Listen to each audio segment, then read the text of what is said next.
صلى الله عليه وسلم إنك قد أديت الأمانة وبلغت الرسالة يا رسول الله يا شفيع المذنبين يا رحمة للعالمين. اللهم صل على سيدنا محمد طب القلوب ودوائها وعافية الأبدان وشفائها ونور الأبصار وضيائها وقوت الأرواح وغذائها وعلى آله وصحبه وسلم تسليما. اللهم صل على سيدنا محمد وعلى آل سيدنا محمد صلاة دائمة مقبولة تؤدي بها عنا حقه العظيم. اللهم صل على سيدنا محمد عدد ما في علم الله صلاة دائمة بدوام ملك الله. اللهم صل على سيدنا محمد وعلى آل سيدنا محمد كما صليت على سيدنا إبراهيم وعلى آل سيدنا إبراهيم إنك حميد مجيد. اللهم بارك على سيدنا محمد وعلى آل سيدنا محمد كما باركت على سيدنا إبراهيم وعلى آل سيدنا إبراهيم إنك حميد مجيد. جزا الله عنا محمدا بما هو أهله. أما بعد فأوصيكم يا عباد الله وإياي أفضلا بتقوى الله. قال الله تعالى في القرآن العظيم والفرقان الحميد: أعوذ بالله من الشيطان الرجيم. بسم الله الرحمن الرحيم. ولقد نصركم الله ببدر وأنتم أذلة فاتقوا الله لعلكم تشكرون. قال رسول الله صلى الله عليه وسلم: اللهم إنك إن تهلك هذه العصابة من أهل الإسلام فلا تعبد في الأرض أبدا، أو كما قال عليه الصلاة والسلام. صدق الله العلي العظيم وصدق رسوله النبي الكريم ونحن على ذلك من الشاهدين والشاكرين والحمد لله رب العالمين. அளவற்ற அருளாளனும் நிகரற்ற அன்புடையோனுமாகிய அல்லாஹ்வின் திருநாமத்தால் ஆரம்பம் செய்கின்றோம். புகழ் அனைத்தும் அல்லாஹு ஜல்ல ஷானஹு தஆலா அவனுக்கு உரித்தாகுக. ஸலாத்தும் சலாமும் நமது உயிரிலும் மேலான உயிருக்கு உயிரான கண்மணி நூர் முஹம்மது ஸல்லல்லாஹு அலைஹி வஸல்லம் அவர்கள் மீதும் அவர்களுடைய குடும்பத்தார்கள், சத்திய சஹாபாக்கள், தாபிஈன்கள், தபஅ தாபிஈன்கள், வலிமார்கள், தூமார்கள், நல்லோர்கள், நாதாக்கள், நபிமார்கள், ரசூல்மார்கள், உலக முஸ்லிம்கள், குறிப்பாக நம் அனைவர்கள் மீதும், நம்முடைய பிச்சிடங்கள் கியாமத் நாள் வரை வரக்கூடிய அனைவர் மீதும் குறையாது குன்றாது என்றென்றும் உண்டாகட்டுமாக. ஆமீன்.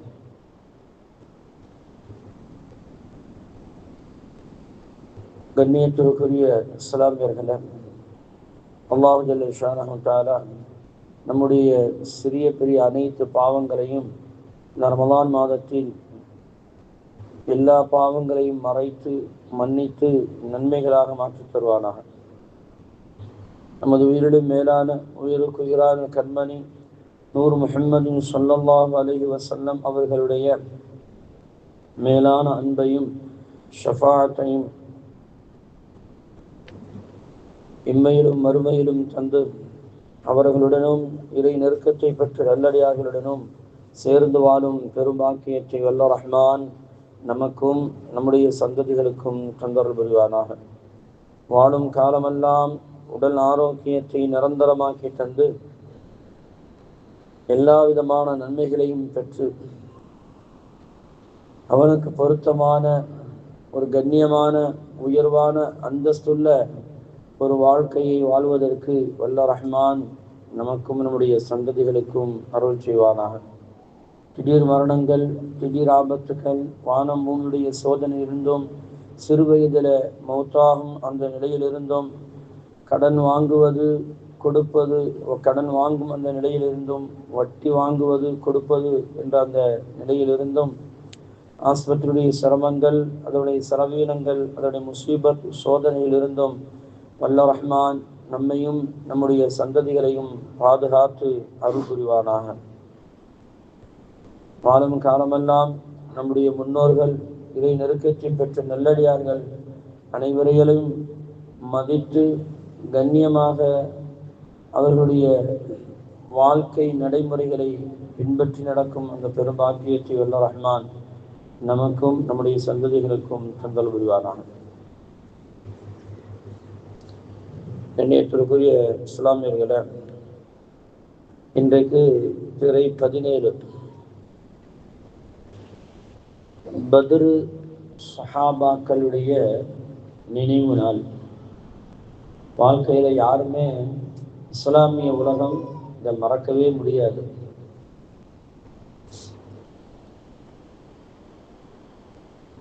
மறந்து செல்லவும் முடியாது. ஏனென்றால் இந்த 313 பத்ரு சஹாபாக்கள், பத்ரிலே கலந்து கொண்ட இந்த சஹாபாக்கள் வெற்றியின் காரணமாகத்தான் நாமெல்லாம் இஸ்லாமியர்களாக இன்னைக்கு அமர்ந்திருக்கிறோம். அவர்கள் செய்த தியாகம் அளவில்லாதது.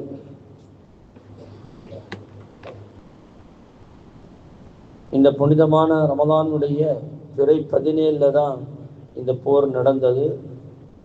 கொஞ்சம் குறுகிய நேரத்திலேயே அல்லாஹு தாலா பத்ரிலே கலந்து கொண்ட அந்த சஹாபாக்களுக்கு கண்மணி முஹம்மது ரசூலுல்லாஹி ஸல்லல்லாஹு அலைஹி வஸல்லம் அவர்களுக்கு முழுமையான வெற்றியை, பெரும் வெற்றியை கொடுத்தார்.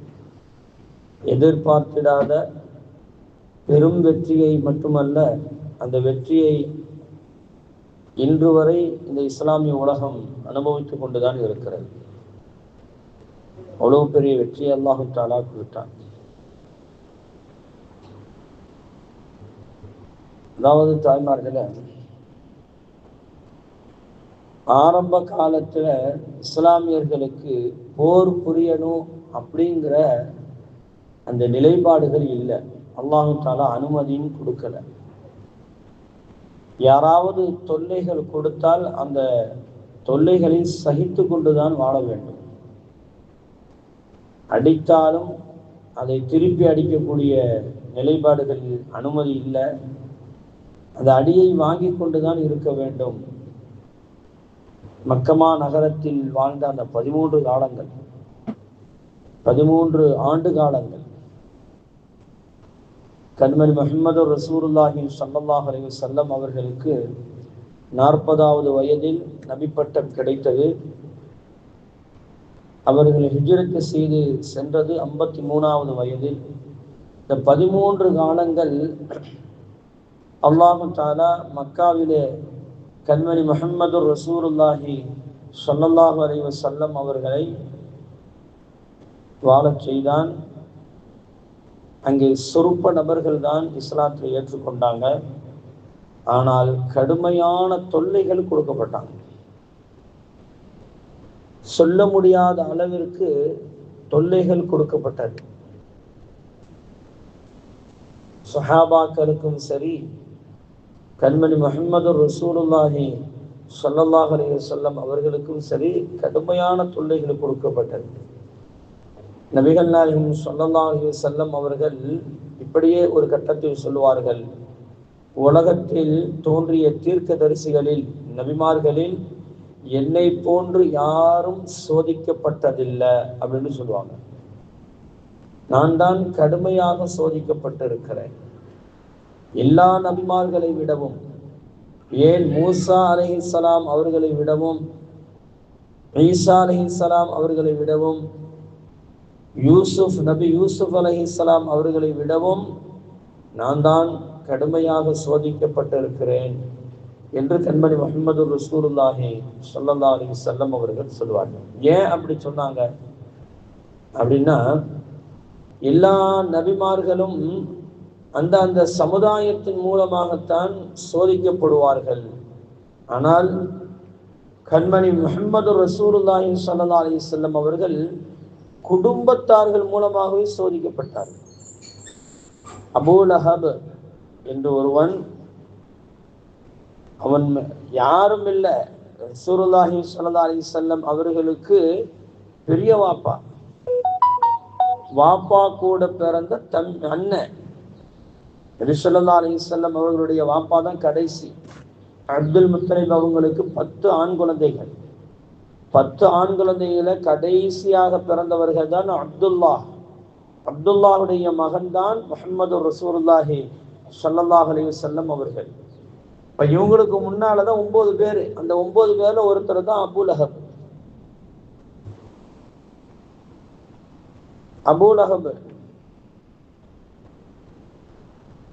ஒரு அதாவது தம்பியுடைய மகனை எப்படி எல்லாம் பாதுகாக்கணும்.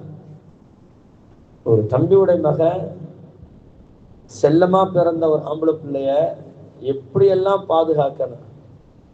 ஆனால் இவருடைய செயல்பாட்டுடைய தீமையுடைய உச்சகட்டத்துக்கு போன பிறகுதான் அல்லாஹு தஆலாவே தப்பத் யதா அபீ லஹபி வ தப் அப்படிங்கிற அந்த அத்தியாயத்தையே இறக்கி வச்சான்.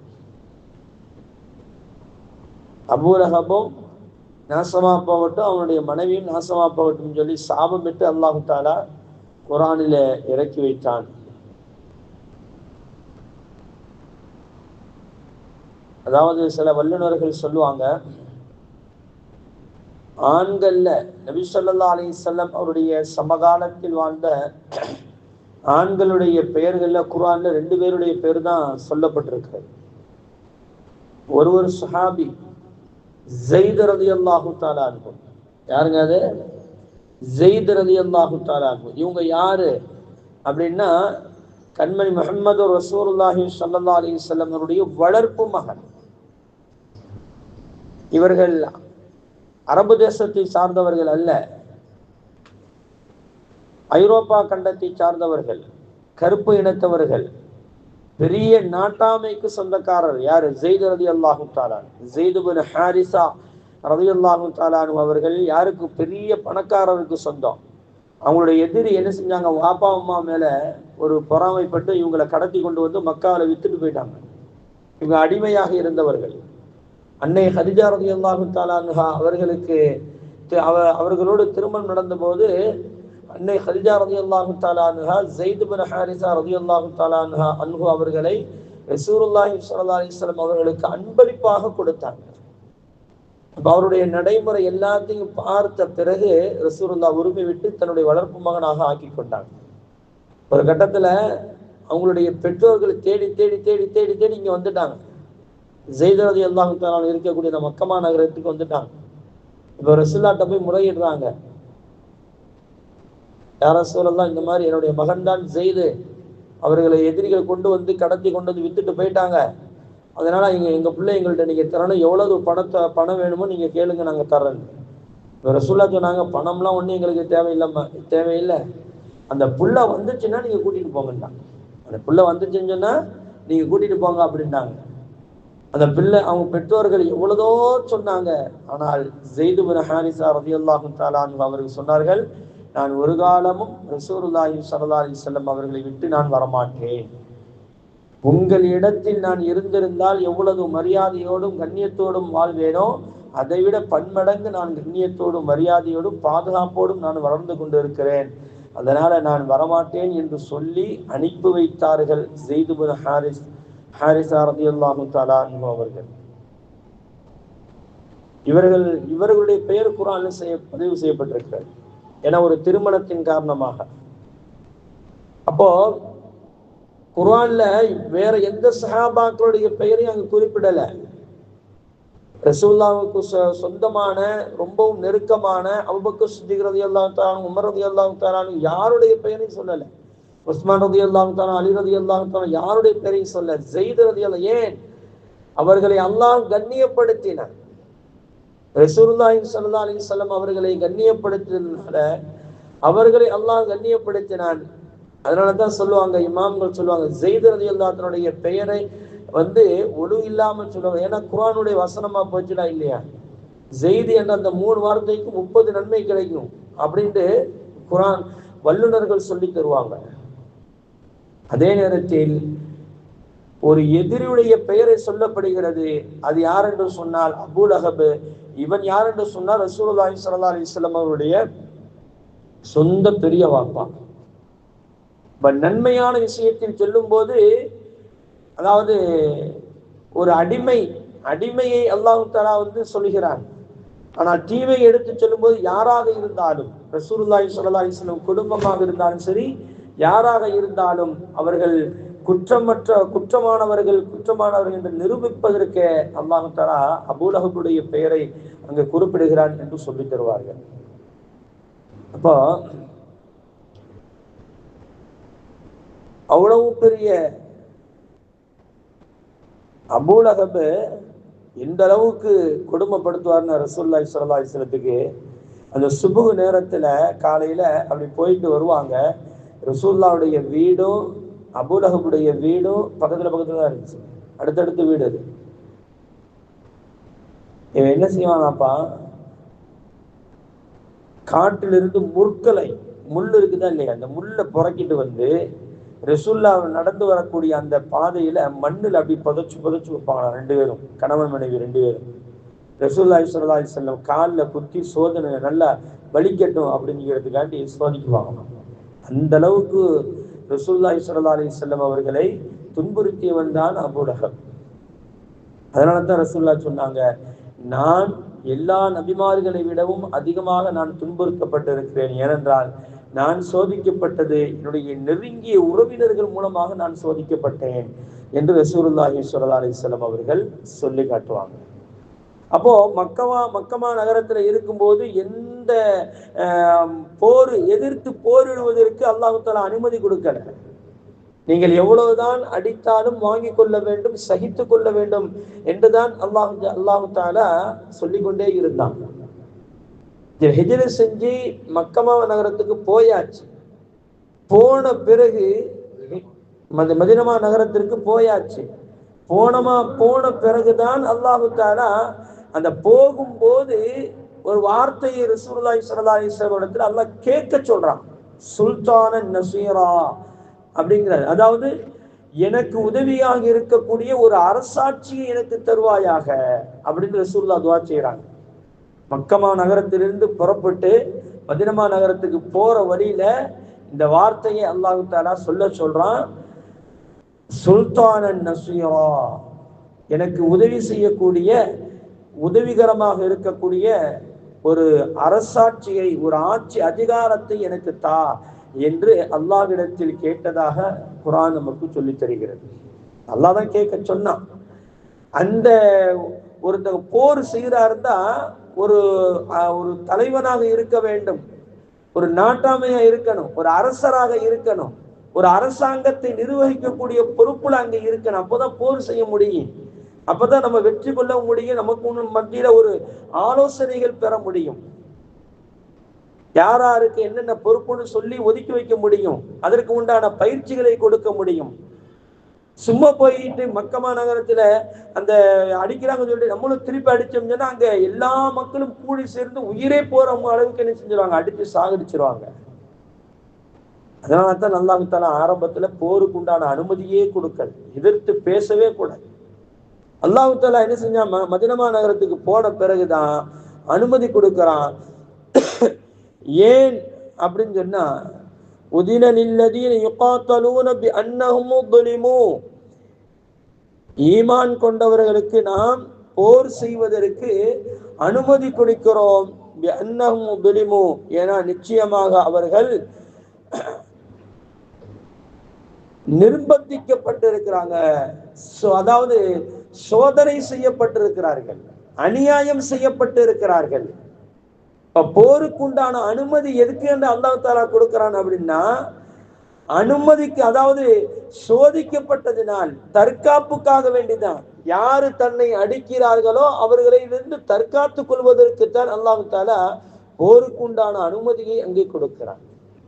நிறைய பேர் சொல்லுவாங்களா இல்லையா, போர் இது இஸ்லாம் வாளால் பரப்பப்பட்டது, இஸ்லாம் வாளால் பரப்பப்பட்டது, இஸ்லாம் போர்கள் செய்து அந்த கத்தியின் முனையில தான், கழுத்துல கத்தியை வச்ச பிறகுதான் இஸ்லாத்தை ஏற்றுக்கொண்டாங்கன்னு சொல்லிட்டு இன்னைக்கு பொய்யான பிரச்சாரத்தை செய்து கொண்டு இருக்கிறாங்களா இல்லையா, அவங்களுக்கெல்லாம் மிகப்பெரிய சம்பட்டி அடியாக அல்லாஹ் தஆலா இந்த ஆயத்தின் மூலமாக சொல்லி தர்றான்.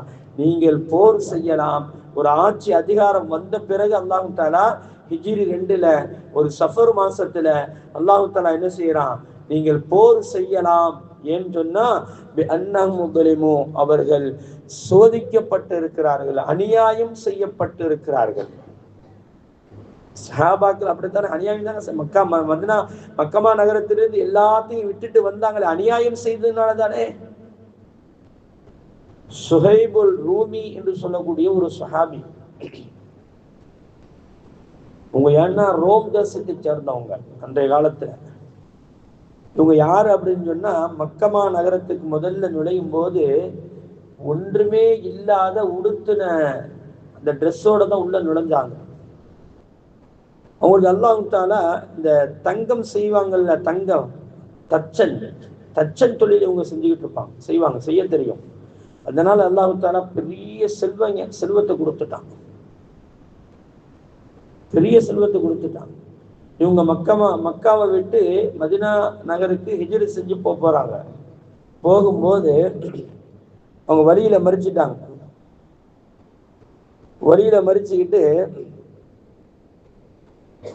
அவங்க சுஹைபு ரூமி சொன்னாங்க, ஓ குறைஷிகளே, நான் யார் என்று உங்களுக்கு தெரியும், நான் யார் என்று உங்களுக்கு தெரியும். ஏனென்றால் இந்த மக்கமா நகரத்துல, இந்த ஹிஜாஸ் மாகாணத்திலே அம்பு எறியக்கூடியவரில் என்னை விட மிஞ்சியவர்கள் யாரும் இருக்க முடியாது, அது உங்களுக்கு நன்றாக தெரியும். இவங்க சொல்றாங்க, எப்படி சொல்றாங்க பாருங்க. அதனால் என்னுடைய அம்பு கூட்டில் ஒரு அம்பு இருக்கும் வரை உங்களிடம் நான் போராடுவேன். அதே நேரத்தில் இந்த மக்கமா நகரத்தில் வாள் வீசுவதில் என்னை விட திறமசாலி யாரும் இருக்க முடியாது, நீங்க பார்த்திருக்க மாட்டீங்க. அவ்வளவு வேகமாக நான் வாள் வீசுவேன், என்னிடத்துல வாளும் இருக்கிறது. என்கிட்ட யாராவது சண்டைக்கு வந்தால் என் வாளை கொண்டு நான் உங்களை பதம் பார்த்து விடுவேன். சரி, அந்த வாளும் என்னிடத்துல இல்லைன்னு வைங்கல, இந்த மக்கமா நகரத்திலேயே மல்யுத்த போட்டியில என்னை விட சிறந்த வீரர் யாரையும் நீங்கள் பார்த்திருக்க முடியாது. நான் தான் மிகப்பெரிய வீரன். அதனால என்னோட அம்பும் இல்லாட்டியாலும், என்னோட வாளு இல்லாம போனாலும், நான் என்னுடைய மல்யுத்த வீரர் அதை வைத்து உங்களை நான் ஜெயித்து விடுவேன் என்று சுஹைப் ரூமி ரலியல்லாஹு தஆலா அவர்கள் சொல்லிவிட்டு இப்ப கேட்டாங்க, உங்களுக்கு என்ன வேணும்? அப்பதான் குறைஷியர்கள் சொன்னாங்க, சுஹைப், நீ யாரு தெரியுமா? இந்த ஊருக்கு எப்படி வந்தான்னு உனக்கு தெரியுமா? ஆனா ஊர்ல உள்ளவங்க இது ஒரு பெரிய ஒரு நியமத்துங்க. சில நேரங்கள்ல வெளியூர்ல இருந்து தங்கி இருப்பாங்க, இந்த ஊர்ல என்ன செய்வாங்க, வியாபாரம் செய்வாங்க, பெரிய கோடீஸ்வரனா ஆயிடுவாங்க, பெரிய கோடீஸ்வரனா ஆயிடுவாங்க. நமக்கெல்லாம் வியப்பா இருக்கு, என்னடா நம்ம ஊருக்காரன் யாருமே முன்னுக்கு வரல, இந்த ஊர்ல கடை வச்சு பொழைச்சு இன்னைக்கு பெரிய கோடீஸ்வரனா ஆயிட்டானப்பா அப்படின்ட்டு சொல்லக்கூடியவர்கள் நம்ம நிறைய பேரை பார்த்திருப்போம். ஏன்னா சொந்த ஊர்ல யாரும் அவ்வளவு சீக்கிரமா ஜெயிச்சிட முடியாது. எங்க ஊர்ல KM ஜவுளி ஸ்டோர்னு சொல்லிட்டு ஒரு கடை இருக்கு, KM ஜவுளி ஸ்டோர். அவர் நான் சின்ன ஆளா இருக்கும்போது கடை வச்சார், சின்னதா ஒரு கடை வச்சார் வாடகைக்கு. இன்னைக்கு அதோட வளர்ச்சி வளர்ச்சி வளர்ச்சின்னு எந்த அளவுக்குன்னா, எங்க ஊர்லயே KM ஜவுளி ஸ்டோர்ல தான் துணி எடுக்குவாங்க, அதுதான் பக்கமா இருக்கும். என்ன ஆச்சு தெரியுமா, அந்த இடத்துக்காரு இவங்களுடைய வளர்ச்சியை பார்த்துட்டு அந்த முதலாளியுடைய தம்பிக்கு அவர் மகளையே கொடுத்துட்டார். மகளையே கொடுத்தது மட்டுமல்ல, அந்த இடத்தையும் அந்த பொண்ணுக்கு சீதனமாவும் கொடுத்துட்டார். சொந்த இடமா போச்சா இப்ப? எப்படி வளர்ச்சி பத்தியலாம். ஆனா வெளியூருக்காரவங்களுக்கு சில நேரங்கள், உள்ளூருக்காரங்களுக்கு சில நேரங்கள்ல அந்த உள்ளூர் கை கொடுக்காது, வெளியூருக்காரங்களுக்கு தான் கை கொடுக்கும். அந்த மாதிரி சுஹைப் ரூமி ரலியல்லாஹு தஆலா அன்ஹு மக்காவோடு வேற ஊரை சார்ந்தவர்களாக இருந்தாலும் மக்கமா நகரத்துல எல்லா விதமான திறமைகளையும் அவர்கள் கற்றுக்கொண்டார். கடைசியில தங்கம் செய்து கொடுத்து மிகப்பெரிய கோடீஸ்வரனாக ஆயிட்டாங்க.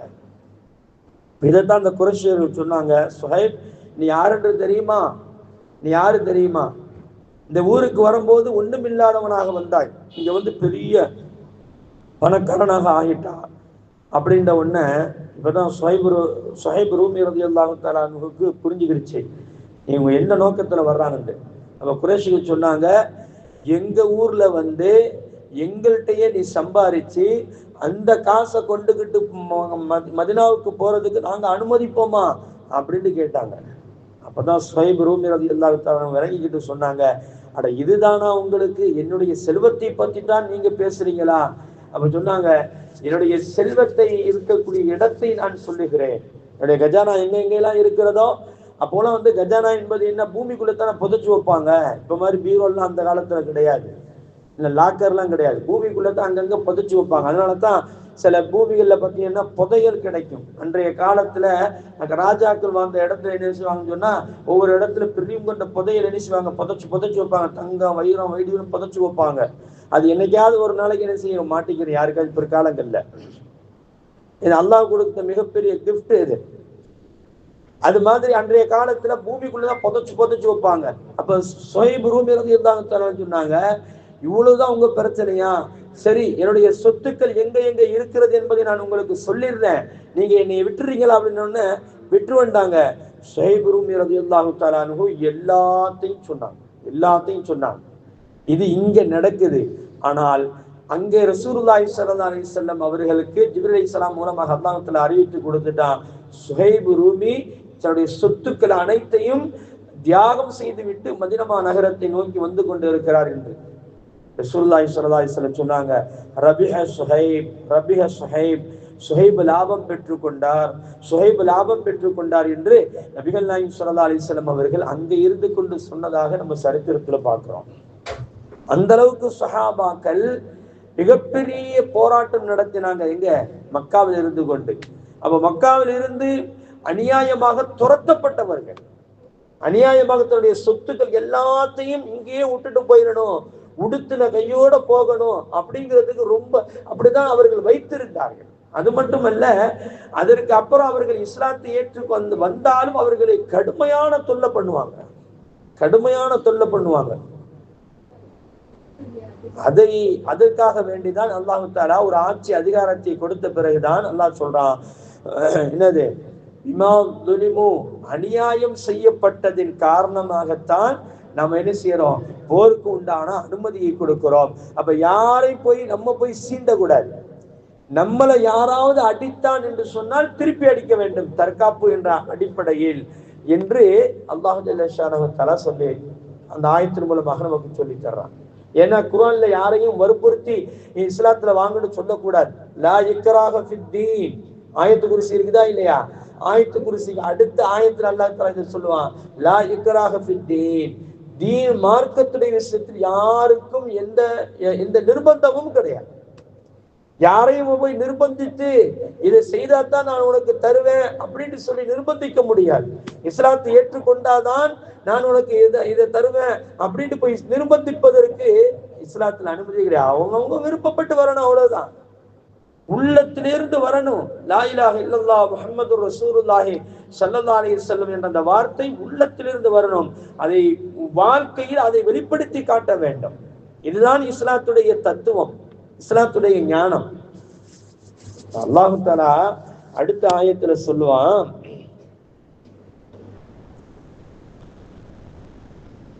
ஏன் தெரியுமா, அவர்கள் அநியாயம் செய்யப்பட்டார்கள், அநியாயமாக ஊரை விட்டு விரட்டப்பட்டாங்க. சரி, தற்காப்புக்காக வேண்டி ஏன் நான் அந்த போரை நான் அனுமதித்தேன்னு சொன்னா அதையும் அல்லாஹ் தஆலா காரணமாக சொல்லுவான். நான் ஏன் போரை நான் அனுமதித்தேன்னு சொன்னா, அவர்கள் யார் உங்களுக்கு அநியாயம் செய்கிறார்களோ அவர்களை தட்டி வைக்க வேண்டும், அவர்களுக்கு ஒரு பாடத்தை புகட்ட வேண்டும். ஏன்றா அப்படி நீங்க செய்யல அப்படின்னு சொன்னா, அதாவது அல்லாஹ் தஆலா சொல்றான், அதாவது யூதர்களுடைய வணக்கஸ்தலங்களை அவர்கள் இடித்து விடுவார்கள், கிறிஸ்தவர்களுடைய வணக்கஸ்தலங்களை அவர்கள் இடித்து விடுவார்கள். அதாவது நாலாவதாகத்தான் அல்லாஹ் தஆலா சொல்றான், முஸ்லிம்களுடைய மஸ்ஜிதுகளையும் அவர்கள் இடித்து விடுவார்கள், ஒன்றுமில்லாம ஆக்கி விடுவாங்க. அதனால தான் திருப்பி அடிக்கும்படி நம்ம என்ன செஞ்சோம், அனுமதியை கொடுத்தோம் என்று அல்லாஹ் ஜல்ல ஷானஹு தஆலா குர்ஆன்ல பதிவு செய்யறான். இன்னைக்கு நடக்குதா இல்லையாங்க? இன்னைக்கு ஈரான எல்லா நாட்டையும் அமெரிக்காவும் இது இஸ்ரேலும் சேர்ந்து அடிச்சிச்சு, எல்லா நாட்டையும் அடிச்சு, ஒண்ணும் இல்லாத பச்சை புள்ள பலஸ்தீனை போட்டு அந்த அடியே அடிச்சான். கடைசி வரை வெற்றி கொள்ள முடியல. ஆனா அதே மாதிரி எல்லா இஸ்லாமிய நாடுகளோடு சேர்ந்துகிட்டு என்ன செஞ்சான், ஈரானை போய் கைய வச்சான். ஆனா அல்லாஹ் தஆலா அப்படியே மாத்தி கொடுத்துட்டான். என்னன்னா, இன்னைக்கு பெரும் அடியை வாங்கி கொண்டு இருக்கிறான், பெரும் கொண்ட அடி. அதாவது இதுவரை அமெரிக்காவுக்கு 3 லட்சம் கோடிகள் செலவாயிருச்சாமா. 3 லட்சம் கோடி. பொருளாதாரம் மிகப்பெரிய ஆட்டம் கண்டுச்சு. அங்க இருக்கக்கூடிய எல்லா பொருளாதார நிபுணர்களும் சொல்லிட்டாங்க, நீ போர் செஞ்சது தப்புன்னு சொல்லிட்டாங்க. மிகப்பெரிய நம்மளுக்கு பாதிப்பு ஏற்பட்டுருச்சு, அதனால நீ போரை நிறுத்துன்னு எல்லாரும் சொல்ல ஆரம்பிச்சுட்டாங்க. ட்ரம்ப்னால ஒன்னும் சொல்ல முடியல. 3 லட்சம் கோடி 4 நாளுல, இப்ப மட்டும் இல்ல, இதுவரை இல்ல, 4 நாளுல போர் செய்தா. ஏன்னா இவர்கள் ஒரு 250 ரூபாய்க்கு ஒரு ட்ரோன் அனுப்பினா அதை காலி பண்றதுக்கு பல லட்சம் ரூபாய் கொண்ட ஒரு பொருளை வச்சுதான் அவன் அடிக்கணும். அப்படிங்கிற ஒரு சூழல் ஏற்பட்டு போச்சு. அல்லாஹ் தஆலா மிகப்பெரிய வெற்றியை கொடுத்தான். அப்ப தற்காப்புக்காக வேண்டியே அடிப்பது அது மார்க்கத்தில் அனுமதிக்கப்படுகிறது. ஈரான் ஃபர்ஸ்ட் போரை துவங்கல, அடிச்சானோ திருப்பி அடிச்சாங்க, அவ்வளவுதான். இன்னொரு அடிச்சுட்டு தான் இருக்கிறான். மிகப்பெரிய சோதனை. இப்ப சொல்றான், ஈரானை யாரும் அடிக்க முடியாது என்று இன்னைக்கு சொல்லி கொண்டிருக்கிறான். யாரும் அடிக்க முடியாது, அவங்கள்ட்ட அவ்வளவு பெரிய வெப்பன்ஸ் இருக்கிறது, அவ்வளவு பெரிய ஆயுதங்கள் இருக்கிறது, கிட்டத்தட்ட 3 லட்சத்துக்கு மேற்பட்ட ஆயுதங்கள் இருக்கிறது. அதனால் ஈரான் இன்னைக்கு கை வச்சது தப்புன்னு இன்னைக்கு உள்ள உலகத்துடைய வல்லுநர்கள் சொல்லி காட்டுறாங்க. அல்லாஹ் தஆலா அப்படியே திருப்பி கொடுத்தானா இல்லையா? அதே மாதிரிதான் அல்லாஹ் சொல்றான், முதல்ல நீங்க தற்காப்புக்காண்டி அடிங்க, நீங்க அடிக்கல அப்படின்னு சொன்னா அவர்கள் எல்லா தேவாலயங்களையும் அவர்கள் அழித்து விடுவார்கள், ஒன்றுமில்லாமல் ஆக்கி விடுவார்கள் என்று அல்லாஹ் தஆலா குர்ஆன்ல சொல்றான். அதே மாதிரிதான் ரசூலுல்லாஹி ஸல்லல்லாஹு அலைஹி வஸல்லம் அவர்களுக்கு இந்த போரை அல்லாஹ் தஆலா என்ன செஞ்சான், அனுமதி கொடுத்தான். ஹிஜ்ரி 2 ரமலான் மாதத்துல. அப்போ ரசூலுல்லாஹி ஸல்லல்லாஹு அலைஹி வஸல்லம் இங்க மதீனா நகரத்துல அரசாட்சியை அங்க அமைச்சிட்டாங்க. அரசாட்சி அமைச்ச பிறகு அல்லாஹ் தஆலா இந்த உதினல் இல்லதீன யுகாத்தலூன பிஅன்னஹும் ஸலிமூ, இது சஃபர் மாசத்துல அனுமதி அல்லாஹ் தஆலா கொடுக்குறான். அதுல ரமலான் மாதத்துல, சஃபர் மாசத்துல ரமலான் மாதம் வருமா இல்லையா? சஃபர், ரபியுல் அவ்வல், ரபியுல் ஆஹிர், ஜமாத்துல் அவ்வல், ஜமாத்துல் ஆஹிர், ரஜப், ஷஅபான், ரமலான். இந்த கிட்டத்தட்ட 5-6 மாதங்கள் கழித்து தான் இந்த போர் நடக்குது. இப்போ ரசூலுல்லாஹி ஸல்லல்லாஹு அலைஹி வஸல்லம் என்ன செஞ்சாங்கன்னா, தன் நாட்டை சுற்றி இருக்கக்கூடிய இந்த மதீனா நகரத்தை சுற்றி இருக்கக்கூடிய ஊர்கள் எல்லாம் தன்னுடைய ஆட்களை அனுப்பி வேவு பார்ப்பாங்க. நமக்கு எதிரி யாருன்னா மக்கமா நகரத்துல, மக்கால இருக்கக்கூடியவங்க.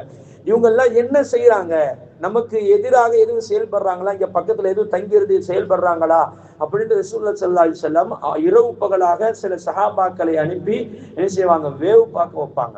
அப்படி வேவு பார்க்க போகும்போது ஒரு செய்தி ஒன்று கிடைக்கிறது. என்னன்னா, அபூ சுஃபியானுடைய தலைமையில் மிக பிரம்மாண்டமான ஒரு பொருளாதாரத்தை ஈற்றாங்க மக்கா நகரத்துல.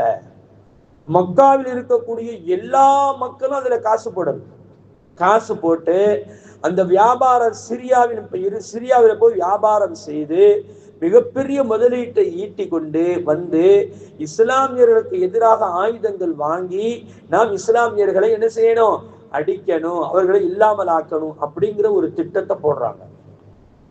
இன்னைக்கு யூதர்கள் செய்யறானா இல்லையா? அது மாதிரி யூதர்களுடைய உற்பத்தி தான் இன்னைக்கு உலகம் முச்சூடும் முக்காவாசி தன்மை இருக்கிறது. 70% மேலாக யூதர்களுடைய உற்பத்தி தான். அந்த யூதர்களுடைய உற்பத்தியில என்ன தெரியுமா, அந்த வருமானத்தை எதற்கு செலவிடுறான்னு சொன்னா, இஸ்லாமியர்களை அழிப்பதற்கு தான் அவன் செலவு செய்யறான். அன்னைக்கு காஃபிர்கள் செய்த அதே முடிவை இன்றைக்கு உள்ள யூதர்கள் இன்னைக்கு செய்து கொண்டிருக்கிறாங்க. உலகம் வச்சோடும் அது இஸ்லாமிய உலகத்துக்கு தெரியல. ஆனா இஸ்லாமிய நாடுகள் அவனோடு தான் கை கோர்ந்துக்கிட்டு, யூதர்களோடு கை கோர்ந்துக்கிட்டு இருக்குது. இன்னைக்கு எவ்வளவு பெரிய அடி தெரியுமா? துபாய்க்கு சவுதிக்கெல்லாம் பாரம்பரியத்து சொத்து இன்னைக்கு அழிஞ்சு போச்சு. அராம்கோ என்ற மிகப்பெரிய கம்பெனி இன்னைக்கு அழிஞ்சு போச்சு. சவுதியில அடிச்சு தோசம் பண்ணிட்டாங்க. ஏன்னா அதை வச்சுக்கிட்டு தானே அமெரிக்கா உள்ள வச்சிருக்கா நீ அப்படின்னு சொல்லிட்டு. இது தேவையாயுது இஸ்லாமிய நாடுகளுக்கு. யாரோடு யூதர்களையும் கிறிஸ்தவர்களையும் நீங்கள் உற்ற நண்பர்களாக ஆக்கிக் கொள்ளாதீர்கள் என்று அல்லாஹ் குர்ஆன்ல சொல்லி இருக்க, யாரோடு போய் கோர்த்துக்கிறான் இவன் உலக ஆதாயத்துக்காக? ஜூதர்களோடு கோர்த்து கொண்டு இன்னைக்கு மிகப்பெரிய சோதனை எல்லாம் விட்டுட்டு ஓடி போயிட்டானு. உனக்கு தேவையா இது? அப்ப என்னன்னா இந்த சிந்தனையை அன்றைக்கே புகட்டப்பட்டது. அபூஜஹில் அது அவ்வளவு பெரிய ஒரு ஏற்பாடை செய்தான். நாட்டு மக்காவில் இருக்கக்கூடிய எல்லா மக்களும் இதுல காசு போடணும், யாரும் போடாம இருக்க கூடாது. அப்ப அவ்வளவு பெரிய முதலீட்டை செய்து கொண்டு அபூ சுஃபியான் சிரியாவுக்கு போய் நல்ல சிரியாவுக்கு போறாருன்னு செய்தி தெரிஞ்ச உடனே ரசூலுல்லாஹ் சொன்னாங்க, இப்ப நம்ம தடுக்க கூடாது, இப்ப நம்ம என்ன செய்யக்கூடாது, தடுக்க கூடாது. அவர் வந்து வியாபாரம் செய்துட்டு வரும் பொழுது அந்த சரக்குகளோடு நம்ம தடுக்கணும். அதாவது இன்னைக்கு ஈரான் செஞ்சிருக்குதா இல்லையா? இன்னைக்கு நீ அடிக்கிறியா, என் நாட்டு வழியாக போகக்கூடிய அந்த கப்பல் தடங்களை எல்லாத்தையும் நான் மூடிட்டேன். இன்னைக்கு அப்படியே உலகமே ஸ்தம்பித்து போய் நிக்குது. எந்த நாட்டுக்கும் எந்த எரிபொருளும் போகாம நிக்குது. கிட்டத்தட்ட 70%, அதாவது பாதி சதவீதம், 40% மேற்பட்ட அந்த வியாபாரமே அப்படியே ஸ்தம்பித்து போய் நிக்குது. ஏன்? எனக்கு எதிராக நீ செயல்பட்டதினால் நான் உனக்கு என் வழியை நான் அடைச்சிருவேன்டாங்க. அதே மாதிரிதான் அன்று ரசூலுல்லாஹி ஸல்லல்லாஹு அலைஹி வஸல்லம் அல்லாஹ் அனுமதி கொடுத்ததோடு அந்த பொருளாதாரம் நமக்கு அழிவுக்கு உண்டாகிறது, அந்த பொருளாதாரத்தை நாம் தடை செய்ய வேண்டும் என்று ரசூலுல்லாஹி ஸல்லல்லாஹு அலைஹி வஸல்லம் முடிவு செய்துதான் ஹிஜ்ரில இந்த ரமலானுடைய மாதத்துல, ஹிஜ்ரி 2 ரமலானுடைய மாதத்துல ஒரு சஹாபாக்களை, வாங்க நம்ம வந்து அபூ சுஃபியானுடைய வியாபார கூட்டம் வருகிறது, நம்ம போய் தடை செய்வோம், தடுத்து நிறுத்துவோம், அந்த பொருளாதாரம் நமக்கு எதிராக செயல்பட போகிறது என்று சொன்னபோது ரசூலுல்லாஹி ஸல்லல்லாஹு அலைஹி வஸல்லம் சில சஹாபாக்களோடு போறாங்க. ரசூலுல்லாஹ் ஊரை விட்டு வெளியில வந்த பிறகுதான் ஒரு சஹாபியை விட்டு எண்ணி பார்க்க சொல்றாங்க. எண்ணி பார்த்தா 313 பேர் இருக்கிறாங்க. ரசூலுல்லாஹ் அல்ஹம்துலில்லாஹ்ன்றாங்க. ஏன்னா ஒரு நபி போருக்காண்டி போகும்போது அந்த தோழர்களை எண்ணி பார்க்க சொன்னா 313 பேர் இருந்தாங்க. அதே எண்ணிக்கை என்னுடைய தோழர்களிடத்திலும் இது இருக்கிறது என்ற எண்ணத்தில் என்ன சொன்னாங்க ரசூலுல்லாஹ் அல்ஹம்துலில்லாஹ்னு சொன்னாங்க. எப்படியே போயாச்சு. ஏன்னா இருக்கிறது 2 வாகனங்கள், ஒரு குதிரை, 2 குதிரை தான் இருக்குது. ஏன்னா 70 ஒட்டகங்கள் என்னமோ தான் இருக்குது, 2 வாள் தான் இருக்குது. இதுதான் அந்த ஏன்னா போருக்குன்னு போகல, அந்த ஒரு வியாபார கூட்டத்தை தடை செய்யறதுக்காண்டி தான் போறாங்க. அப்ப ஆயுதங்கள் எதுவுமே எடுக்கல. அப்ப எடுக்காம ரசூலுல்லாஹி ஸல்லல்லாஹு அலைஹி வஸல்லம் என்ன செய்யறாங்கன்னு சொன்னா அப்படியே போய் பாக்குறாங்க, எதுவுமே இல்லை. கடைசியில பத்ர் என்ற அந்த இடம், அந்த பத்ருடைய இடத்துல ஒரு கிணறு இருக்குது. அந்த கிணத்தை வச்சுதான் அந்த இடத்துக்கு பெயர் பத்ர் கிணறு அப்படின்னு தான் சொல்லுவாங்க. எப்பொழுதுமே அன்றைய காலத்துல வந்து அரபுகள் என்ன செய்வாங்கன்னு சொன்னா, ஒரு இடத்துல வந்து கிணறு இருந்துச்சுன்னா அதுக்குள்ள சந்தை ஒண்ணு உருவாக்கிடுவாங்க. ஏன்னா தண்ணி தானே முக்கியமானது, சந்தை உருவாக்குவாங்க. இப்ப அந்த இடத்துல ரசூலுல்லாஹி ஸல்லல்லாஹு அலைஹி வஸல்லம் அவர்கள் அங்க வந்து முகாமிட்டாங்க. தேடி வர்றாங்க, யாரையுமே காணல, அபூ சுஃபியானை காண முடியல. இந்த விஷயம் ரசூலுல்லாஹி ஸல்லல்லாஹு அலைஹி வஸல்லம் நம்மளை தேடி வர்றாங்க அப்படிங்கிற அந்த செய்தி அபூ சுஃபியானுக்கு சிரியாவில் இருக்கும்போது தெரிஞ்சிருச்சு. அப்ப என்ன செஞ்சா, ஒரு வேகமாக குதிரையில போகக்கூடிய ஒருத்தனை பிடிச்சி, நீ போய் அபூ ஜஹில்கிட்ட போய் மக்காவில போய் நீ சொல்லிரு, இந்த மாதிரி முகம்மதுடைய தோழர்களும் நம்முடைய வியாபார கூட்டத்தை கொள்ளையடிக்கிறதுக்காக வேண்டி, மடக்கிறதுக்காக வேண்டி வந்து கொண்டு இருக்கிறார் அப்படிங்கிற விஷயத்தை பற்றி நீ முதல்ல போய் சொல்லணும்னு இவன் வேகமா ரொம்ப வேகமா போனான். அதாவது சொல்லப்படுகிறது 5 நாள்ல போயிட்டான். 5 நாள்ல போக முடியாது அந்த இடத்துக்கு. அவ்வளவு வேகமாக போய் அவன் என்ன செஞ்சான், ஊருடைய எல்லை வந்து மக்காவுடைய அந்த எல்லை வந்த உடனே தன்னுடைய சட்டையெல்லாம் கிழிச்சுக்கிட்டு தன்னுடைய மூக்கையும் அறுத்துக்கிட்டு, ஆனா ஒரு முக்கியமான விஷயத்த சொல்ல போனா அப்படித்தான் சொல்லுவாங்க, நமக்கு வந்த கை சேதமே முகம்மதுடைய ஆட்களும் நம்முடைய பொருளாதாரத்தை தடை செய்ய போறாங்க, நம்ம அவ்வளவுதான் முடிஞ்சிச்சு அப்படின்ற உடனே அபூ ஜஹில் இப்பதான் நினைச்சான், இதுதான்டா சந்தர்ப்பம் அப்படின்னு சொல்லிட்டு எல்லார்ட்டையும் சொன்னான். ஊர்ல உள்ள அத்தனை பேர்களும், ஒரு குடும்பத்தில் ஒரு ஆள் கண்டிப்பாக கலந்தாக வேண்டும் அப்படின்னு சொல்லிட்டு சொன்னான். ஊர்ல ஒவ்வொரு குடும்பத்திலிருந்து ஒவ்வொரு ஆள் கலந்தாகணும். வரலன்னு சொன்னா அது நடக்கிறது வேற. ஏன்னா அவன் தானே தலைமை. ஏன்னா எல்லாரும் நீங்க காசு கொடுத்திருக்கிறீங்க, எல்லாருடைய பொருளாதாரம் அதுல இருக்கிறது. அதனால எல்லாரும் வந்து பங்களிக்கணும் இந்த போர்ல. நம்ம முகம்மதையும் அந்த தோழர்களை இதோட முடிச்சிட வேண்டியதுதான் அப்படின்னு மிகப்பெரிய ஒரு பேச்சு பேசி எல்லாரையும் கூட்டி கிட்டத்தட்ட 1000 பேரை திரட்டிக்கிட்டு என்ன கிட்டத்தட்ட 700க்கும் மேற்பட்ட ஒட்டகங்களை திரட்டிக்கிட்டு அவன் வந்து என்ன செஞ்சான், பத்ர்ல அந்த அந்த ஒரு மலை ஒண்ணு இருக்கும், அந்த மலைக்கு அப்பால் என்ன செய்யறான்னா வந்து முகாமிட்டு இருக்கிறான். இங்கே தங்கிட்டு அடுத்த நாள் காலையில எந்திரிச்சு நம்ம போகலாம் அப்படிங்கிற நேரத்துல இப்போ ரசூலுல்லாஹி ஸல்லல்லாஹு அலைஹி வஸல்லம் ஜுபைர் ரலியல்லாஹு தஆலா அவர்களையும் ஹஜரத் அலி ரலியல்லாஹு தஆலா அவர்களையும் கூப்பிட்டு சொன்னாங்க, நீங்க 2 பேரும் போய் எங்க அபு சுஃபியானுடைய படைகள் எங்க நிக்குது, அது அவங்களுடைய எங்க வர்றாங்க அப்படிங்கிறத நீங்க பாருங்க, அந்த வியாபார கூட்டத்தை பத்தி ஏதாச்சும் செய்தி கிடைச்சா சேகரிச்சுட்டு வாங்கன்னு சொல்லிட்டு அனுப்பி வைக்கிறாங்க. இவங்க 2 பேரும் போகும்போது அந்த ஒரு கிணற்றடியில 2 பெண்கள் தண்ணி இறைக்கிறாங்க. தண்ணி இறைக்கும் போது பேசிக்கிறாங்க, அந்த 2 பெண்கள் பேசிக்கிறாங்க, இந்த பாரு இந்த மாதிரி ஒரு பெரிய படை ஒண்ணு திரண்டு வந்து உட்கார்ந்து இருக்குது, மக்காவிலிருந்து வந்து உட்கார்ந்து இருக்குது, அந்த படைக்கு வந்து நான் தண்ணி அள்ளி கொடுத்து அதில் வரக்கூடிய அந்த காசை வைத்து என்னுடைய கடனை எல்லாம் நான் அடைக்க போறேன் அப்படின்னு சொல்லிட்டு அந்த 2 பேரும் பேசிக்கிறாங்க. ரசூலுல்லாஹி ஸல்லல்லாஹு அலைஹி வஸல்லம் சொல்றாங்க, யா ரசூலல்லாஹ் இந்த மாதிரி பேச்சு நடக்குது அப்படின்னு. அப்போ ரசூலுல்லாஹ்வுக்கு நம்பிக்கை இல்லை, ஏன்னா இது தெரியறதுக்கு இதெல்லாம் பெருசா அவங்க நினைக்கல. சரி இன்னும் கொஞ்சம் நீங்க போய் நீங்க ஆராய்ச்சி பண்ணிட்டு வாங்க அப்படின்னு சொல்லும் போது ஒரு ஆட்டு மேய்க்கக்கூடிய ஒரு இடையன், ஒரு சின்ன பையன், ஒரு வாலிப வயசு சின்ன பையன், அவன் மாட்டிக்கிட்டான். அவன்கிட்ட கேட்டாங்க, எத்தனை பேர் அப்பா இந்த மலைக்கு அப்பாறு எதுவும் யாரு இருக்கிறாங்களேன்னு. அந்த பையன் சொன்னாப்புல ஒரு படை ஒண்ணு இருக்குது, அபூஜஹில் தலைமையில ஒரு படை ஒண்ணு இருக்குது அப்படின்னு சொன்னான். அவங்க நம்பல, நேரா கூட்டிக்கிட்டு ரசூலுல்லாஹ்ட்ட வந்துட்டாங்க. இவர் ரசூலுல்லாஹி ஸல்லல்லாஹு அலைஹி வஸல்லம் தொழுதுகிட்டு இருந்தாங்க. தொழுதுகிட்டு இருக்க போகும்போது இவங்க எல்லாம் சொல்றாங்க, அடிக்கிறாங்க எல்லாரும், அவன் அந்த பையன் அடிக்கிறான், உண்மையை சொல்லு எங்க யார் இருக்கிறான். இப்ப அந்த பையன் என்ன செஞ்சா 2 தடவை அடியை வாங்கி போட்டு சொன்னா, அபூஜஹில் படை இருக்குதுன்னு சொன்னான். 3வது அடி வாங்க போகும்போது அவன் சொன்ன, நம்ம கேட்கடா இது அடி வாங்கி நம்ம ஏன் உண்மையை சொல்லணும், அதுக்காக நம்ம பொய்ய சொல்லிடுவோம் அப்படின்னு சொல்லிட்டு, இல்ல சும்மா ஒரு வியாபார கூட்டம் வந்து உட்கார்ந்து இருக்குது, நான் சும்மா தான் சொன்னேன், பொய் சொன்னேன் அப்படின்னு சொன்னான்.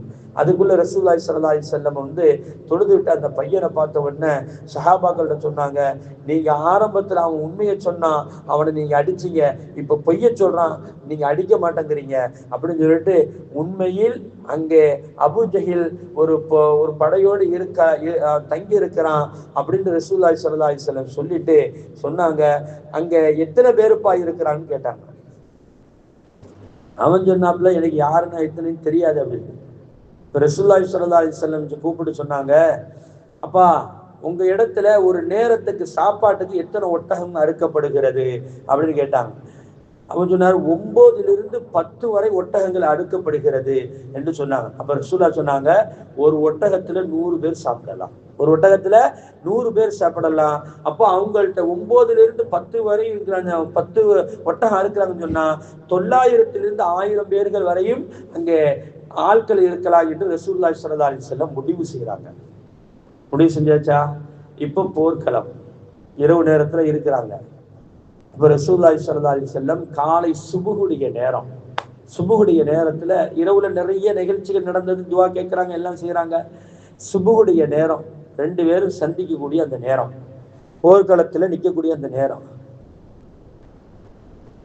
இதைத்தான் அல்லாஹு தஆலா குர்ஆன்ல ரொம்ப பதிவு செய்யறான். ரொம்ப முக்கியமான விஷயங்க. போர்க்களத்தில் ரசூலுல்லாஹி ஸல்லல்லாஹு அலைஹி வஸல்லம் போர் வரிசையை அப்படியே நிப்பாட்டி வச்சுட்டு அப்படியே மக்கள் எல்லாம் போருக்கு அப்படியே நிப்பாட்டி வைக்கிறாங்க. சரியான ஆயுதங்கள் எதுவுமே இல்லை. அப்போ ஒரு சஹாபிக்கு பவுரு தள்ளிக்கிட்டு இருக்கும், தொந்தியா இருக்கும், பவுரு கொஞ்சம் பெருசா இருக்கும்.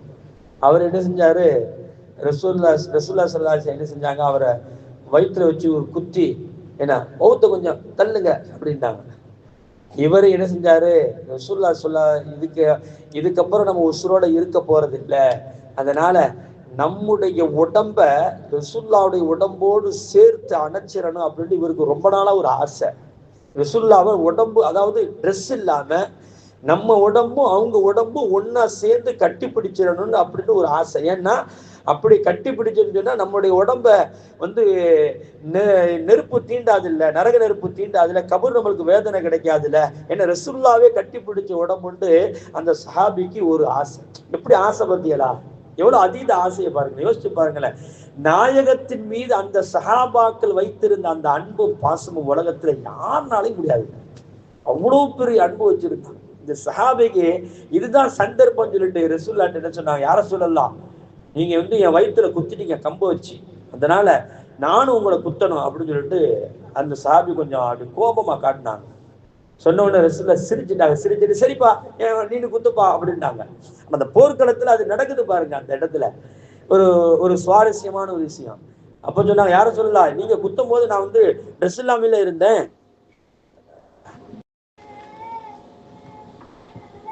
அப்போ அந்த சஹாபி சொன்னாங்க, யார சொல்லலாம், என் வகுத்துல நீங்க கம்ப வச்சு குத்தும் போது நான் ட்ரெஸ் இல்லாம இருந்தேன், அது மாதிரி உங்களையும் ட்ரெஸ் இல்லாம நான் குத்தணும் அப்படின்னு சொன்ன உடனே ரசூலுல்லாஹி ஸல்லல்லாஹு அலைஹி வஸல்லம் அப்படியே சட்டையை நீக்கினாங்க. இந்த சஹாபி கம்ப தூக்கி போட்டு ஓடி போய் கட்டி அணைச்சாங்க. கட்டி அணைச்சு சொன்னாங்க, யார சொல்லலாம், எனக்கு ரொம்ப நாளா இது ஆசை, அவங்க உடம்போடு என் உடம்பு சேரணும்னு சொல்லிட்டு எனக்கு ரொம்ப நாளா ஆசை. ஆனா இந்த போர்க்களத்துக்கு அப்புறம் நான் உசுரோட இருப்பனா என்று எனக்கு தெரியல. ஏன்னா நான் தான் முதல் சஃப்ல நிக்கிறேன், முதல் வரிசையில நான் தான் நிக்கிறேன். இந்த போர்ல நான் உயிரோட இருப்பனா இல்லையாங்கிறது எனக்கு தெரியல. அதனால நான் அதனாலதான் உங்க உடம்போடு என் உடம்ப அதை கட்டி அணைக்கணும் அப்படிங்கிறது ஆசையில தான் நான் செஞ்சேன் யார சொல்லலாம், வேற எந்த நோக்கம் இல்லைன்னு சொல்ல அப்படியே சிரிச்சுக்கிட்டு, அல்லாஹ் இவர்களுக்கு நீ சொர்க்கத்தை கொடு என்று துவா செஞ்சாங்க. அப்படியே சஃப நிறுத்திட்டு ரசூலுல்லாஹி ஸல்லல்லாஹு அலைஹி வஸல்லம் அந்த கூடாரத்துல போய் அழுது, யா ஹய்யு யா கய்யூம், நம்மளாம் சொல்றோமா இல்லையா, இதுதான் ரசூலுல்லாஹி ஸல்லல்லாஹு நைட்ல இருந்து சொல்லிட்டே இருந்தாங்க. யா ஹய்யு யா கய்யூம் பிரஹ்மத்திக நஸ்தகீஸ், யா ஹய்யு யா கய்யூம் பிரஹ்மத்திக நஸ்தகீஸ். எல்லாரும் வாழ்க்கையில ஓதுங்க தாய்மார்கள் இந்த வார்த்தையை, யா ஹய்யு யா கய்யூம் பிரஹ்மத்திக நஸ்தகீஸ். ரசூலுல்லாஹி ஸல்லல்லாஹு அலைஹி வஸல்லம் இந்த துஆவினுடைய பலன் தான் பத்ர் போருடைய வெற்றியே கிடைத்தது. அப்ப வாழ்க்கையில் நமக்கு எவ்வளவு சோதனைகள் இருக்குது. எத்தனை பேர் சொல்றோம், எங்களுக்கு நல்ல தொழில் கிடைக்கணும், என் பிள்ளை வெளிநாட்டுல இருக்கிறான், நல்ல வேலை கிடைக்கணும், என் பிள்ளைக்கு பொண்ணு பாக்குறோம், என் பிள்ளைக்கு மாப்பிள்ளை பாக்குறோம், என் குடும்பத்துல கஷ்டம், என் குடும்பத்துல சிரமம், பரக்கத்தில்லை, என்னென்னமோ வார்த்தைகள் நம்ம சொல்லி கொண்டு இருக்கிறோம் தெரியுமா. அதற்கெல்லாம் ஒரு தீர்வு இந்த தஸ்பீல இருக்கிறது. ஏனால் ரசூலுல்லாஹி ஸல்லல்லாஹு அலைஹி வஸல்லம் இந்த வெற்றிக்கு பிறகுதான் இஸ்லாம் வளரவே ஆரம்பிச்சு.